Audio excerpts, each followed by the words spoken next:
You guys are sick of me talking about XRP for 5+ years, I get it, but I am seeing this lawsuit through. And that's just what it takes in the crypto market. And then they'll call us lucky again. In the bear market, they call you an idiot because it just takes time to wait. And then the bull run comes and they say, how did you do it? By being insane and incredibly patient.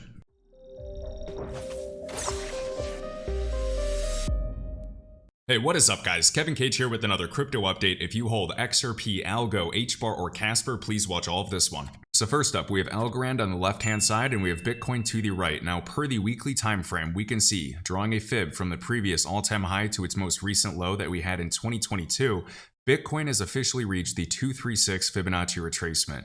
Now, there's been a few others that have reached the 11.8, such as XRP and HBAR, and then some smaller caps or AI-type tokens have already reached up to these levels. So there's a variety of alts that have already retraced a bit up to the 11.8 or the 236, and the 11.8 is just 50% of the 236. These other fib retracements that I use are just 50% increments of each of these, because 50% pullbacks are extremely common. So what we can see is, looking at the ALGO price chart, we have yet to really retrace. I mean, we're sitting around the 295, currently around 21 cents. And we've had other alts already retrace. Keep in mind that both XRP and HBAR have reached the 11.8s. That would be 44 cents for ALGO, which is technically over a 2x. So remember, both Bitcoin and Ethereum, two of the largest assets in the market, have reached the 236. The 236 for Algorand is currently around 70 cents, and it's also interesting that it's right around this triple bottom, 1, 2, and 3. Other thing I'd like to point out is, turning on the Fibonacci pivots, we can also see that Bitcoin has reached the P pivot. In previous videos, we went over a variety that have already surpassed the P pivot and reached the R1, R2. So looking at lower caps or other assets that have yet to budge during this market and not even retrace yet, I am a big believer that with a Bitcoin retracement, it is highly likely that we can see alts that survive reach the P pivot. And keep in mind, the Fibonacci pivot this session is plotted based off of the previous trading session. So when you're looking at a chart and you want accurate, pivots and R1, R2 targets, I personally recommend making sure you get the whole story and looking at as much historical data as possible. Because depending on the exchange you use, you might actually have different targets. It's just based off of the historical price action that it can see on each chart.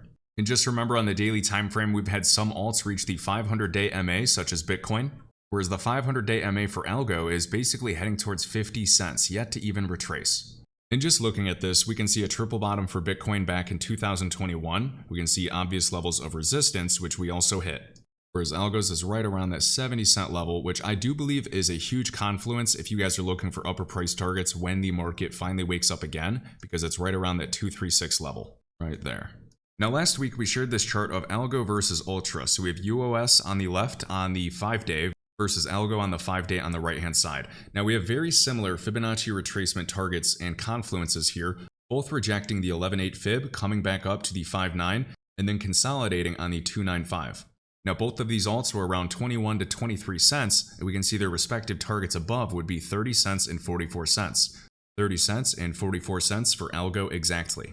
And we can see today that Ultra did in fact get the pop, so even from this low, up 80%, around 34-35 cents. So remember, Ultra was right around here, and we're looking at assets to really wake up. Now, Ultra, my critique of it is its market cap is small, which is a good thing, but the volume is incredibly low. So there's a pro and con when you look up volume, so let's pull it up. And remember, volume is not the most accurate on CoinMarketCap, by the way, but we can see an increase of 189%. And this market cap was quite small when you're comparing it to others like ALGO. So when it's low volume, it's definitely not as liquid, and it might take a while to get in position, or if you set a large buy limit, it could take a couple days to fill if you're trading big backs. But the benefit of low trading volume is, when that big volume comes, it can move the price up exponentially, and it's a lot easier, especially with an alt with such a small market cap. Another 10x from here would then be a $1 billion market cap. But please consider the circulating supply as well. So my expectations, not financial advice, is when the alt market finally starts waking up, I believe ALGO will follow. Remember, up at the 11.8 at 44 cents, XRP, HBAR, and basically dozens of others that we've shared in videos have reached this level, if not above. So I'm hoping my ALGO bag can pop up to 30 cents in the short term and get close to like a 50% pump. Now we can do the same thing with HBAR as we've shared. So the 500-day MA is currently around, we'll say 12 cents. And we can see this bottom down here and that wick. So as we've shared a few times, going to the weekly and looking at the pivot where Bitcoin is also hit. Where is the weekly pivot for HBAR? As we're plotting a horizontal line right on the bottom of that wick, It's pretty darn close to the weekly pivot, 13.6 or 13.8. And then looking at that and just drawing a quick fib from the previous high to the low, we basically went up to the 11.8. On Coinbase, it went above, and XRP also hit this level at the 11.8. And remember that ALGO is still all the way down here. And we can see ALGO's supply, which is max and capped, so there will be no more ALGO ever created, is 10 billion. Currently 72% in circulation. Whereas HBAR is 61% in circulation, but it's increased to 30.6 billion. So when all the HBAR tokens are in circulation at 50 billion, that means for HBAR to reach $1, it has to have a $50 billion market cap. Now, I love HBAR, but I personally believe it will be a lot easier for Casper from current prices and current market cap and current supply to reach $1. Remember, almost 75% is currently locked up. And from the top really quick, so the current total supply of Casper times an 8% inflation rate. 1 year from today, 2 years, 3, 4, 5, 6, 7, 8, 9, 10 years from today, 11, 12, 13. So 13 years from today, we see the supply around 31 billion. Do you remember when Cardano went to $3? And people say Casper can't go to $3. That's almost 3 times larger than Casper's circulating supply today. And we're using total supply. We're not even using circulating supply. So there's additional multiplier effects you can add to this. But Cardano reached a $90 billion plus market cap with speculation. And I like ADA, I wish it well, and it seems like it has a very strong community. But I'm looking for bigger returns. Here we can see the snapshot, Cardano's circulating supply, 32 billion. And what did I just show you? Was that 15 years from today for Casper to even get there? And I don't know about you, but I'm not going to be waiting 15 years. As the Casper CEO said, he believes the Casper network can be at full capacity in 5 to 7 years. So I'd assume we see price action well before that. But you can see basically 3 times larger than Casper, and people are saying Casper can't hit $1. Cardano hit $3, and using the same math, that would put Casper over $7. And we can see Cardano from its previous high, and I was in it well before that. We can see it crashed 98%, just like Casper. It went under 2 cents. Casper went to 2.2 cents as its low. Cardano did not take off for 1,140 days until it surpassed its previous all-time high. Casper's around 700 days, so I do believe we're close. But this is what happens. Most retail investors are not emotionally strong enough and don't have correct time horizons to make the most of this market. We can see huge crash, retrace, gets them excited, one more mega crash to be the spring in the accumulation schematic, then it took off. And this thing did over a 160x. So I just wanted to emphasize that even 10 years from today, the supply for Casper will still be under 25 billion. So no, I'm not worried about Casper's tokenomics or the inflation rate. You need a utility token to power the network. You need oil to fuel the engine. If it dries up and you don't have that oil or the token as fuel to provide users of the network, it can get clogged up, just like XRP being liquidity. So there's a method to the madness. And keep in mind, we're doing estimates with the total supply or the circulating supply, but that is not the actual amount in circulation. About 74% is locked up and being staked, so the true circulating supply is far less than we think. And when you look at Casper in the exchanges it trades on today, it is not on any huge tier 1 exchanges. Yes, it has KuCoin, but the volume is low. Once it gets a Binance, a Coinbase, a Kraken, some of these larger exchanges, the trade volume will go up exponentially. So when I'm excited about listings for Coinbase, it's not because I'm going to use Coinbase to buy Casper. It's because I want more market makers and liquidity providers providing liquidity, so there's better volume. And good trading volume is huge for price appreciation. So we'll talk more about this specifically in future videos. I'm going to make an Excel sheet and just talk about like price potential, breaking down the market cap, considering total supply, and then also playing with the numbers of the circulating supply. But once again, if I didn't believe Casper could hit $1 or $2.50, I wouldn't be holding it. Next up, Jamil Kays, thank you for the tag. We can see India's finance minister, can't pronounce that name, says that the World Bank and the International Monetary Fund spring meeting on crypto assets will take place in April this month. Also have to share this by TXMC. Max pain is not the upside or the downside in a market. It is never leaving this range for weeks at a time. So remember, in markets, there's either an uptrend, there's either a downtrend, or you could be in consolidation or a trendless market. You're just in a range going sideways for days on end. And in my opinion, that is the most painful because yes, drops are scary and it sucks watching your portfolio drop. But when a drop comes, at least you can dollar cost average. And if the market crashes 50% and you're buying at those prices, that is going to bring down your average entry considerably. So there's always a silver lining, and when prices are going up, you at least have the option to take profit or stagger out. But when prices are going sideways, you're basically in no man's land. Yes, you can DCA, but you're taking the risk at buying at a higher price than you need to. And even looking at the Bitcoin price chart, if we go back down to like 25K, everybody's going to be super bearish. We're going back to, sub 20K all over again. But just remember, historically, we have 3 cycle examples over the past 10 years that Bitcoin will typically reach the weekly R1 at the very least, whether this is a market retracement or we're going to set a new high. I just believe we reach the R1 at the very least.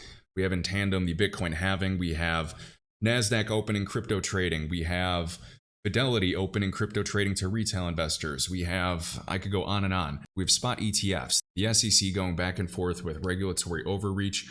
There's just a lot of catalysts, bank collapses, and Bitcoin, believe it or not, is still the best performing asset in history. And when you look at the crypto asset class as a whole is the best performing asset class in history. Now, some guy that just bought the top of the market in 2021 is going to say, dude, shut up. No, it's not. Well, it's not if you bought a microcap or maybe an altcoin. But when you're looking at Bitcoin or Ethereum's performance over the past 5 or 7 years, you're going to see that. Now, a few things with Algorand, because we often wonder what type of catalyst could exist for Algo to finally start pumping. So remember, we have the Drone Racing League in the metaverse. This is sponsored by Algorand. It was a huge purchase. We went over it in previous videos. Remember back in 2021, we were sharing the Drone Racing League landed a $100 million deal with Algorand. 75 million fans globally and probably much bigger now. In the global drone market, these vehicles are projected to reach a $58 billion market by 2026. So that'd be cool to see some utility, but as far as I know, or at least per this article, it looked like Algo was just using this as a sponsorship. So if there's utility being built on Algo's blockchain, and I hope there is, because if you're spending 100 mil, I'd hope so. So we'll see if there's any new developments. And just a few more things related to Algo. So Algo devs went over in this video atomic transactions, intro to assets, using ASAs, and a smart contract overview. So we have this thread explaining everything. Highly recommend if you hold Algo. And remember, ASAs right here actually stand for Algorand Standard Assets. So you can represent stablecoins on the Algo blockchain, loyalty points, system credits, and in-game points. And you can also represent single unique assets, think of NFTs, like a deed for a home, collectible items, or unique parts on a supply chain. And remember, Algorand is the first extensive layer 1 network that protects its history even from quantum computers, so quantum resistant. So these state proofs are post-quantum secure. And remember of this video, CTO of Casper went over a few points, so I just tweeted it out. And we can see right here at the 8-minute mark, quantum resistance, what Casper has prepared. They support multiple encryption schemes built for hybrid tech. You can drop in a new key type anytime. For example, quantum key support. So the modular architecture makes Casper able to drop in new encryptions at any time. You can add a quantum key to the account and done. Also, keep an eye on Tranglo. Remember, Ripple has a 40% stake in this company. They are using XRP today for cross-border payments, and they are one of the largest SMBs in Southeast Asia, based out of Malaysia. You can see since Ripple got their stake, we can see cross-border payments, e-commerce. There's also a greater focus on Web3, changing payments, and GameFi. And remember, Tranglo will use Ripple, ODL, and sometimes XRP, the hashtags, on a regular basis. And Tranglo is expanding into the SEPA region, the single euro payments area. So this is basically trying to harmonize transactions of the euro between a variety of countries. You can see the European Central Bank. And of course, ISO 222 is the standard for data exchange between financial institutions and is the messaging standard used by SEPA payments. So you could consider SEPA, since it's a variety of European countries, a domestic system. SEPA facilitates over 43 billion transactions annually in a variety of countries: UK, Belgium, Croatia, Finland, Germany, Greece, Hungary, Netherlands, Portugal, Slovakia, Spain, and Sweden, with more to follow. Our global network spans more than 150 countries, 600 mobile operators, 1,300 banks' wallets, and 140,000 cash pickup points, and a proud partner of Ripple, with an even broader coverage through RippleNet. So speaking of RippleNet, Crypto Eddie shares this clip, so this is an absolute must-see of Navin Gupta. That's very, very, very fascinating. I've got 2 questions. Sure. Might be dumb, but let me ask the dumb questions. I say, I specialize at half smart questions. This might be less than half smart. So you will, if money has to move within RippleNet, you only convert into XRP. correct? We don't convert. So we essentially use an exchange. So for example, Bitstamp is an exchange that we would use in the UK. For example, CoinsPH is an exchange that we will use in Philippines. So these are exchanges with open order book. So we use those open order books to do the conversion. But you only do it into XRP. That's currently we only do it in XRP, but the technology itself is neutral. So as more cryptocurrencies evolve and they have enough liquidity pairs, then we will use many other things as well. You're able to use, Absolutely. and you'll be happy to. Okay. All right, so pretty cool. We also have Jeremy Hogan and Bill Morgan, two guys that are supporting the XRP holders during this lawsuit. So we can see right here, if the judge were to rule the sales of XRP since mid-2018 were not securities, meaning everything else was before, but after mid-2018 were not securities because the SEC conceded that Ripple's actions had almost no effect on XRP's price since that point in time. What would that possibly mean? It would mean Ripple would pay a heavy fine, which by my calculations it could afford. And I know Brad Garlinghouse, I don't know how long ago, a couple months ago, I don't know if it's been a year, but he said that they were sitting on $1 billion in cash. Now I'm wondering if they're still, positioned well to pay a fine, whether it's 100 mil or 500 mil. Me personally, I'm not affiliated with Ripple. I just want to get the show on the road. I want clarity for XRP. That is all I want. So I'm sure if anybody from the company Ripple hears, this opinion, they're probably not going to be a big fan of it, but I just want clarity. If Ripple has to pay a fine for onset sales years ago, so be it. But remember, XRP today in 2023, in the XRP ledger, the entire network is vastly different than what it once was. It's decentralized. There are so many use cases being built. But let's just assume that we get surprised and XRP gets regulatory clarity by end of year. And then Ripple can move forward using XRP on an ongoing basis after getting a slap on the wrist, paying their fines, and basically being in a battle with the SEC for several years. That means Ripple would move forward with its business, and now XRP being the only crypto with clarity, which is huge. Now, I would imagine it would be similar to when Ethereum was basically called a commodity by the CFTC chairman on the news, and we saw ETH go parabolic. Now, this was years ago. Can you imagine how big of a catalyst it would be for regulatory clarity or a positive outcome of this lawsuit for XRP? Getting sued for over 2 years and still in the top 10 during a bull market, during a bear market, it is still there. Delisted off exchanges. So I'm super interested. You guys are sick of me talking about XRP for 5+ years. I get it, but I am seeing this lawsuit through. And that's just what it takes in the crypto market. And then they'll call us lucky again. In the bear market, they call you an idiot because it just takes time to wait. And then the bull run comes and they say, how did you do it? By being insane and incredibly patient. If you enjoyed this video, I'd greatly appreciate if you could hit the like button. Let me know your thoughts down below, and my link tree is linked in the top of this YouTube video description with all links, crypto resources, and discounts. I'll catch you in the next one.